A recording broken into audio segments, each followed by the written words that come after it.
பெருமாளுக்கு நைவேத்தியம் வைக்கிறா. இப்போ நம்ம நைவேத்தியம்னு சாமிக்கு வைக்கிறோம். என்றைக்கே சாமி சாப்பிட்ருக்கேன்? சாமி சாப்பிட்டா மறுநாள் வைப்போமா? இன்னை வரைக்கும் அது சாப்பிடாம கௌரவத்தை காப்பாற்றுறதால தான் அதுக்கு காமிச்சிக்கிட்டா இருக்கிறான். அது மட்டும் அப்படி துதிக்கியை நீட்டி ஒன்று எடுத்துருந்தா அன்றைக்கே விட்டுருப்பான்ல. அதுவும் ஒரு ஜென்ட்லாக நடந்துக்குது. பார்க்குறதோடு நம்ம வேலை முடிஞ்சு போச்சு, அதுக்கப்புறம் நம்ம ஒன்றும் பண்ணக்கூடாது அப்படின்னு அதுவும் தன்னுடைய மெஜஸ்டி அதை காப்பாற்றி அதுக்கு தன்னுடைய எல்லாம் என்னன்னு தெரியறதால தப்பிச்சாகும். நைவேத்தியம் வைக்கிறான். என்ன சார் நைவேத்தியம் வைப்பான்? நம்மளால் ஒரு மாரியாத்தாளுக்கு வந்து கூழ் வார்த்தா கூட ஒரு பெரிய பானையில் வைப்பான், இல்லை ஒரு சின்ன பானையில் பொங்கல் வைப்பான். இவனுடைய ஐடியாலஜி எல்லாம் சின்ன சின்ன லெவலில் நின்று போயிடும். எனக்கு தெரிஞ்சு sir, think big and grow big அப்படிங்கிறதுக்கு ஆண்டாள் நாச்சியார் மாதிரி ஒரு நினைச்ச பெண் பிள்ளையே பார்க்க முடியாது. அவள் பெருமாளுக்கு நைவேத்தியம் என்ன? நாறு மலர்பொழில் சூழ் மாலிரும் சோலை நம்பிக்கு, நாறு மலர்பொழில் சூழ் மாலிரும் சோலை நம்பிக்கு 100 தடா நிறைந்த வெண்ணெய்ன்னு. நீங்கள் மனசாட்சியில் கைவை சொல்லுங்கள், யாராவது கோயிலுக்கு நைவேத்தியம் பண்ணும்போது 100 அண்டா வெண்ணெய் கொடுக்க நினச்சாலும் உண்டு? 100 அண்டா, 100 அண்டா, 100 கிண்ணம் இல்லை, 100 கிலோ இல்லை, 100 அண்டா. பெருமாள் கோயில் அண்டாலாம் எவ்வளோ பெருசாக இருக்கும்? பெருமாள் கோயில் அண்டா எவ்வளோ பெருசாக இருக்கும்? அது 100 அண்டா.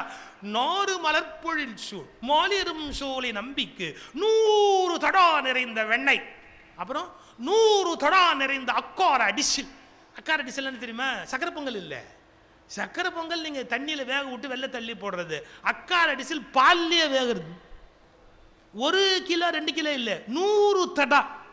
எங்கேயாவது 100 அண்டா நிறைய வெண்ணெய் கொடுக்க முடியுமா? ஒரு கோயில் பட்டாச்சாரியாரோட பொண்ணால் 100 அண்டா வெண்ணெய் கொடுக்க முடியுமா? அங்கே தான் நீங்கள் ஆண்டாளுடைய அந்த சுப்ரீம் குவாலிட்டி என்ன? 100 அண்டா வெண்ணெய், 100 தடா நிறைந்த வெண்ணெய். வாய் நேர்ந்தேன், இன்னும் வாய் நேர்ந்தேன். 100 தடா நிறைந்த அக்கார அடிசில் சொன்னேன். ஏன் என்னால் கொடுக்க முடியுதா இல்லையா? சொல்லிட்டேன்பா. வாய் நேர்ந்தேன், சொன்னேன், கொடுக்குறதா சொல்லிட்டேன் அப்படின்னா சொன்னேன், வாய் நேர்ந்தேன். முடியுதோ இல்லையோ நினைக்கிறது பெருசாக நினைப்பேன். எவ்வளோ பெரிய விஷயம்! 100 தடா நிறைந்த அக்கார அடிசில் சொன்னேன், 100 தடா நிறைந்த வெண்ணெய் வாய் நேர்ந்தேன். தெங்கச்சி சார் ஒரு கதை சொல்வார். ஒரு கஞ்ச பையன், அவன் ஒரு மாமா வளர்த்தான். அவன் மகனை பக்கத்தில் போய் ஒருத்தட்ட கிஃப்ட் கொடுக்க சொல்கிறான். போய் ஒன்று கொடுத்துட்டு வா ஒரு நல்ல நாளைக்கு. எல்லாம் கற்பனை. கஞ்ச பையன் ஒரு பையை எடுத்துக்கானா வெறும்னே இப்படி கையை காட்டுவான். பாருங்கள், பையனா பை இல்லை, ஒரு கை காட்டுவான். பை ஒரு 6 ஆட்டுக்குட்டி. ஆட்டுக்குட்டியை பையில் போட்டால் கொடுக்க முடியும்? ஆட்டுக்குட்டி கொண்டு போய் கொடுத்துட்டு வரணும். இவன் போய் அந்த ஆட்டுக்குட்டி அப்படி பையில் போடுற மாதிரி 1 2 போட்டுக்கிட்டான். நேராக போய் அவன் வீட்டில் கொடுக்கலாம். அவன் இல்லை. யார்? அவன் ஒரு கஞ்ச பையன். இவன் கொண்டு போய் கொடுக்க போனவன். அவன் ஊரில் இல்லை. அவன் மவன் அதை வாங்கி வச்சுக்கிட்டான். எது? அந்த அவன் பையை திறக்கிற மாதிரி திறக்கிறான், ஆட்டுக்குட்டி எடுத்து உள்ளே விடுற மாதிரி விட்டுக்கிறான். அப்படி 6 ஆட்டுக்குட்டி எடுத்து கொடுத்துட்டு அவன் ஒரு வார்த்தை சொன்னான். நீ இவ்வளோதான் கஷ்டப்பட்டு ஆட்டுக்குட்டி கொண்டாந்து கொடுத்த, உன்னை வெறுங்கையோட அனுப்பக்கூடாது, அதனால் எங்கள் வீட்டில் எலுமிச்சம்பழம் காய்ச்சிருக்கு, அதை நான் தரேன்னு அவன் சும்மாவாத ஒரு பை எடுத்தான். பை இல்லை, சும்மா ஒரு பையை எடுத்தான். இந்த பையை பிடின்னா இவன் பையை பிடிச்சிக்கிட்டான். அவன் எலுமிச்சம்பழத்தை 1 2 3 ஒரு 10 பழம் போட்டு ஏதோ என்னால் முடிஞ்சது எலுமிச்சம்பழம் கொடுத்துருக்கேன், எடுத்துகிட்டு போகணும். அவன் எடுத்துகிட்டு போயிட்டான். கொஞ்ச நேரம் கழிச்சு அவங்க அப்பா வந்தான். என்னடான்னு? உன் ஃப்ரெண்டு ஆட்டுக்குட்டி கொடுத்து விட்டான், ஆட்டுக்குட்டி வாங்கி உள்ளே வச்சுட்டு எதுக்கும் எலுமிச்சம்பழம் இருக்கட்டுமேன்னு சொல்லி ஒரு 10 எலுமிச்சம்பழம் பட்டுன்னு அவங்க அப்பா அடித்தானோ. ஏன் இருந்தாலும் எலுமிச்சம்பழம் சைஸ் ரொம்ப பெருசுடா, இந்த சைஸ் கொடுத்துருக்கலாம். எதுவுமே கொடுக்கல, வெறும் கையை தான் காட்டுறான்.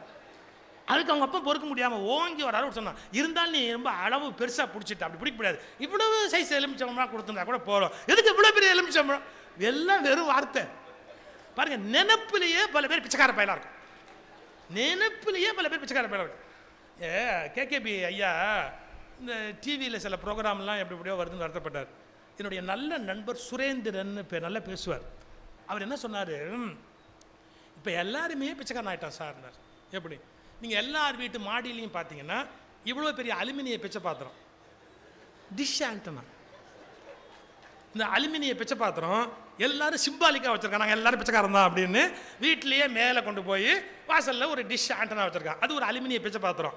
ஆனால் நல்லா கவனிக்கணும், இந்த பிச்சை பாத்திரத்தின் வழியாக கலாச்சார குப்பைகள் அல்லவா வீட்டுக்கூடத்தில் வந்து விழுகிறது. இந்த பிச்சை பாத்திரத்தின் மூலமாக கலாச்சார குப்பைகள் அல்லவா வீட்டுக்குள் வந்து விழுகிறது. சரி, இப்போ மனிதனுடைய மனதில் எண்ணங்களில் வந்து விசாலமாக இருக்கணும், பெருசாக நினைக்கணும் அப்படின்னா ஆண்டாளுடைய எண்ணம் எவ்வளவு பெரிய எண்ணமா இருந்தது பாருங்க. 100 தடா நிறைந்த வெண்ணெய், 100 தடா நிறைந்த அக்கார அடிசில். சரி, அப்படி இருக்கட்டும். கொடுக்க முடியல சார். சொன்னேன். எப்படி சொன்னேன்? வாய் நேர்ந்தேன் அப்படின்னு நிறுத்திட்டார்.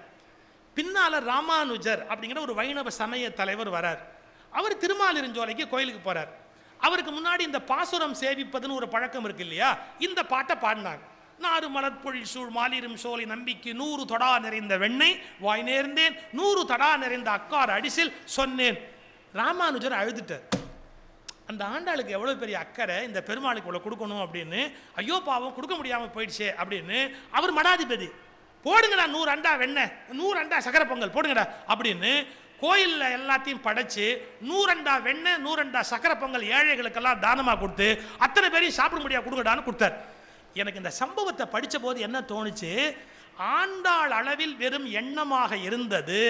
ராமானுஜர் அதை கேட்ட உடனே அவர் என்ன பண்ணாரு, நிஜமாவே அதை நிறைவேறி விட்டார். அப்ப என்ன புரியுது, உன் எண்ணங்கள் வலிமையாக இருக்கும் என்றால் மரணத்திற்கு பிறகு கூட அவை நிறைவேறும். நம்முடைய மரணத்திற்கு பிறகு கூட எண்ணங்கள் உயிர் வாழ்கின்றன. எவ்வளவு பெரிய விஷயம்!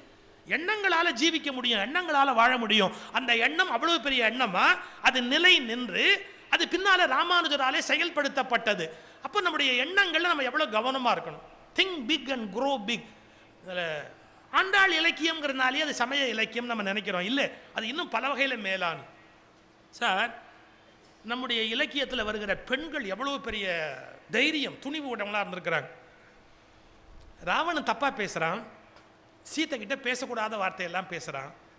சீத்தை அவனை நேராக பார்க்கக்கூடாது அப்படின்னு ஒரு புல்லை அப்படி கிள்ளி அப்படி தூக்கி அப்படி போட்டுட்டு பேசுறதா ஒரு பாட்டு. கம்பன் சொல்றான், ராவணன் நிமிந்து பார்க்காம அந்த புல்லை பார்த்து சீத்தை பேசுறான். சொல்லி இது தெரிய கேட்டி துரும்பு எனக்கு அனன்று சொன்னான். ஏ துரும்பே, ஏ துரும்பே, நான் சொல்றதை கேட்டுக்கோ. சொல்லி இது தெரிய கேட்டி துரும்பு எனக்கு அனன்று சொன்னாள். சார், ராவணன் மேலே ஒரு ஹீரோயிசமான வழிபாடு உள்ளவங்களுக்கு இந்த இடம் கோவம் வரும். நான் அதை பெருசுப்படுத்தவும் விரும்பல, சிறுசுப்படுத்தவும் விரும்பல. இந்த நாட்டில் ஒரு பெண், ஒரு ஆண்மகன் தன்னை வற்புறுத்துகிற போது அச்சமில்லாமல் துரும்பே என்று பேசக்கூடிய தைரியத்தோடு இருந்தாள்ங்கிற பகுதியை நம்ம எடுத்துக்கூடாதா? சொல்லி இது தெரிய கேட்டி துரும்பு என கனந்து சொன்னாள். போதுமான படிப்பறிவு இல்லாத பொம்பளை யாரு? கண்ணகி. அவ என்ன படிச்சா? எந்த ஸ்கூல்ல போய் படிச்சா? எதுல போய் படிச்சா? அவ வந்து ஒரு கோர்ட்ல போய் ஆர்கியூ பண்ற அளவுக்கு தைரியமா இருக்கிறாளா இல்லையா? அண்மையில் தினமணி பத்திரிகையில் நீதிபதி பிரபா ஸ்ரீதேவன் அவர்கள் ஒரு 6 மாதம் இருக்கும், 6 மாதத்துக்கு முன்னாடி ஒரு கட்டுரை எழுதியிருந்தாங்க. அதில் ஒரு சம்பவம் எழுதியிருந்தாங்க. வெளிநாட்டிலிருந்து வந்த ஒரு நீதிபதி, வெளிநாட்டிலேருந்து வந்திருக்கிறார். அவர் நம்ம ஊர் நீதிமன்றங்களில் வந்து உட்காந்து எப்படி நடக்குது அப்படிங்கிறத பார்த்துருக்கிறார். நம்ம ஊர் நீதிமன்றங்களில் உட்காந்து எல்லாத்தையும் பார்த்துட்டு அவர் புறப்பட்டு போகும்போது ஒரு கருத்து சொல்கிறார். என்ன? முறையாக சட்டம் படித்து ஒரு நாட்டில் நீதிபதியாக இருக்கிற என்னையே இந்த நீதிமன்றத்தின் நடவடிக்கைகள் மிரட்டுவது போல் இருக்கின்றன. இந்த வார்த்தையை கவனிக்கணும். முறையாக சட்டம் படித்து ஒரு நாட்டில் நீதிபதியாக இருக்கிற என்னையே இங்கு நடக்கிற விஷயங்கள் என்னையே மிரட்டுவது போல் இருக்கின்றன. அப்படியானால் ஒரு பாமரன் நீதி பெறுதல் எங்கனம் சாத்தியம்?